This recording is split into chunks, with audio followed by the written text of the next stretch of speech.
Hello friends, कैसे आप सभी। तो चलिए इसमें आप कॉमन एरर बताएंगे। देखिए फ्रेंड्स, आपको जैसे पता है हमारी आर्टिकल आर्टिकल चैप्टर की सीरीज चल रही है। तो उसका ये क्वेश्चन नंबर 12 आपके सामने है। बताइए इसमें error. When the house was set on the fire all the people started crying at the top of their voice. देखिए फ्रेंड्स, मैंने आपको बताया वो कॉमन एरर फाइंड करने का आसान तरीका, उसके पार्ट्स ऑफ स्पीच हमने लिखनी है। देखिए फ्रेंड्स, अब ये हो जाएगी आपकी एक नाउन। अब ये नाउन कैसी है, कॉमन नाउन है ना। तो फ्रेंड्स आपने इसमें दा लगा दिया, क्योंकि कॉमन नाउन से पहले हम दा का यूज़ करते हैं। ये आपको रूल में बता दिया गया है, ठीक है। When the house was set on the fire. अब फ्रेंड्स ये क्या है, यहाँ से देखिए यहाँ तक set on the fire. Friends पूरा पूरा फ्रेजल है। फ्रेजल मैंने आपको बताया था, फ्रेजल किसे बोलते हैं, जो एक फिक्स पैटर्न पे आधारित होता है। फिक्स पैटर्न होता है, मतलब आप उसमें कुछ भी चेंजेस नहीं कर सकते। तो when the house was set on the fire, जब घर में आग लगी थी, all the people started crying. अब फ्रेंड्स यहाँ पर ये नाउन हो जाएगा। फिर फ्रेंड्स ये भी कॉमन नाउन है, मैंने कॉमन नाउन का टॉपिक कराया है आपको, वीडियो देख लेना।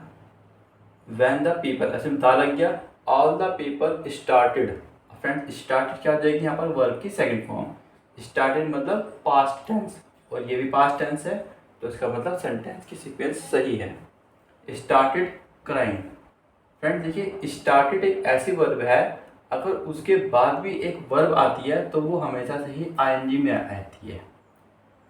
All the people started crime at the top of their voice. अब देखिए फ्रेंड्स, यहाँ देयर क्या है, प्रोनाउन है।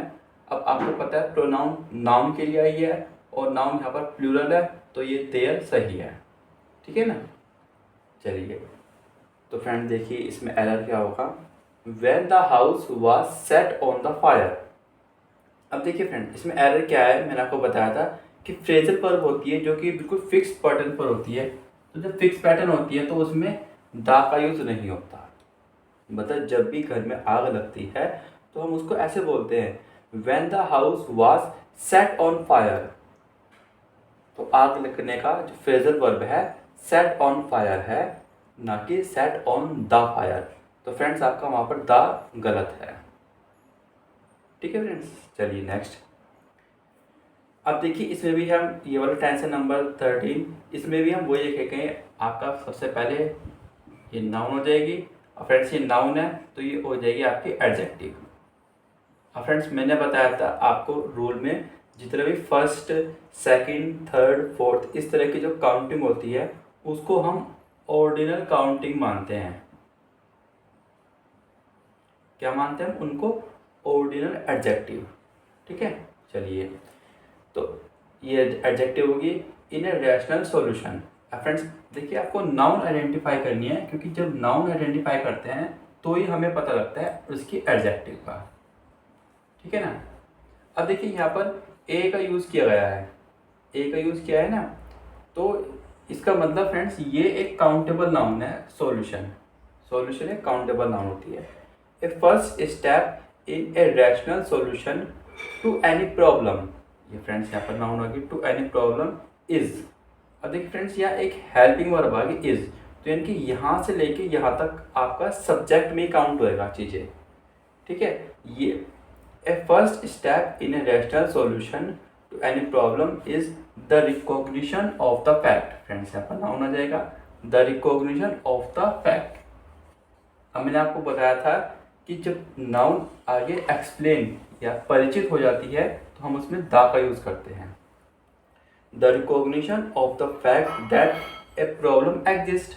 फ्रेंड्स यहाँ प्रॉब्लम क्या है, काउंटेबल नाउन है, और हमने यहाँ पर ए का यूज कर लिया है, तो ये तो सही है। यहाँ पर हमारा ए का यूज हो गया है।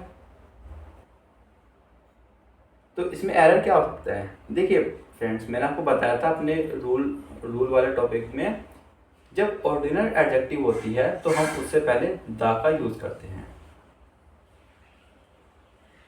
ठीक है ना। ऑर्डिनल एडजेक्टिव से पहले हम द यूज करते हैं, तो इसका एरर ए में ही था।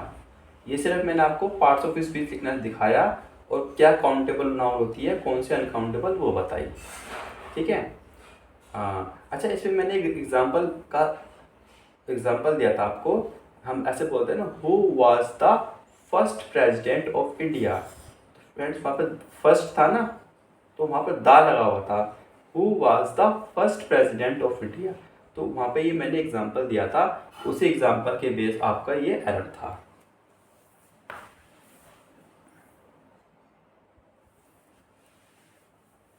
चलिए फ्रेंड्स, इसके आगे कुछ और एरर हम कंटिन्यू करेंगे। तो question number 14, the little knowledge of music that he possessed proved to be a boon for him when he was utterly helpless। देखिए फ्रेंड्स, मैंने आपको बताया था, आप इसमें पार्ट्स ऑफ स्पीच लिखिए।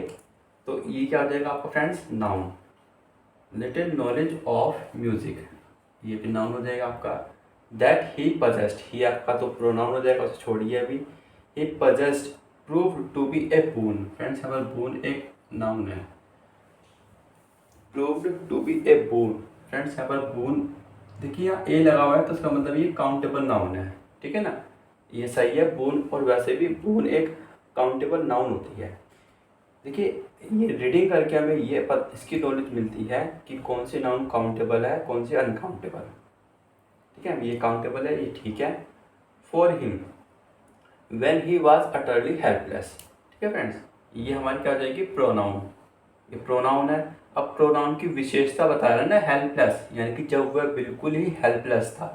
तो फ्रेंड्स यहाँ पर ये एडजेक्टिव है, ठीक है ना। और उसके बाद ये हो जाएगी एडवर्ब, क्योंकि ये एडजेक्टिव की क्वालिटी जो बताता है उसे वो एडवर्ब बोलते हैं, ठीक है। चलिए अब देखिए, ये लिटिल नॉलेज हो जाएगा, यहाँ पर ये हो जाएगी एडजेक्टिव, क्योंकि इसकी नाउन की विशेषता क्या है, लिटिल नॉलेज। लिटिल का मतलब होता है बहुत कम। चलिए इसमें आप बताएंगे एरर। देखिए फ्रेंड्स, वीडियो पॉज करिए और थोड़ा सा ट्राई करिए इसको करने की। अब देखिए मैंने आपको बताया था, जब नाउन हमसे परिचित हो जाती है। अब ये नाउन परिचित है कि नॉलेज, किसकी नॉलेज है वो, म्यूजिक की, नॉलेज ऑफ म्यूजिक। ये नॉलेज, ये नाउन परिचित है। तो फ्रेंड्स आपको पता है, परिचित नाउन से पहले हम आर्टिकल दा का यूज करते हैं। अब आपका क्वेश्चन होगा कि दा यहाँ क्यों यूज़ किया, यहाँ पे क्यों नहीं, क्योंकि फ्रेंड्स जब एडजेक्टिव आ जाती है ना, तो ये एडजेक्टिव बीच में आती है, फिर हम दा का यूज़ करते हैं, ठीक है। तो आप फ्रेंड्स पहले इसके आर्टिकल से रूल पढ़ लीजिए, मैंने डाले हुए हैं वीडियो में, उसके बाद आपको ये अच्छे समझ में आएगा। Next, don't talk to him, ठीक है फ्रेंड्स, हिम यहाँ पर ऑब्जेक्ट है, object. Don't talk to him, he always remains, ये फ्रेंड्स एक वर्ब हो गया। देखिए इस वर्ब में एस लगा हुआ है, इसका मतलब ये एक प्रेजेंट इंडेफिनिट टेंस है। He always remains in temper.